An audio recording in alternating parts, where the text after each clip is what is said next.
ఏంటి నైట్ ఇప్పుడు టైం 12 అయింది. పక్కకు వచ్చి పడుకున్నాను, పక్కేసి చాపేసి మీ పక్కన పడుకుంటున్నాను హాల్లో. చూసారా, మా బుడ్డి పిల్లలు నైట్ 12 అయినా సరే పడుకోకుండా ఆ ఆటలో. మా మిగతా పిల్లలు అందరిని రూమ్లో పెట్టేసి మా అబ్బాయి కూడా లోపల చక్కగా వాళ్ళు 5 నెంబర్స్ లోపల పడుకున్నారు. మీ 4 నెంబర్స్ బయట పడుకుందాం కదా అని తీసుకొస్తే నైట్ 12 అవుతుంది. వీళ్ళు పడుకోరు, నన్ను పడుకోనివ్వరు. దాన్ని పీక్కొని తింటారు, పడుకునే వాళ్ళు లేపేస్తారు. చూసారా, మంచం కింద దూరి ఆటలు. అమ్మో వచ్చేస్తున్నాడు.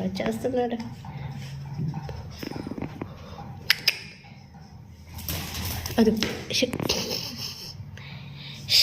మీరు పడుకొని నాకు నిద్ర వస్తుంది. నేను పొద్దున్నే లేవాలి, మళ్ళీ అన్నికి బాక్స్ పెట్టినకి. బుడ్డి లేకమ్మా, అబ్బా చిచి, ఈ తల దగ్గరికి వచ్చి కరుగుతారేంటి గడిద.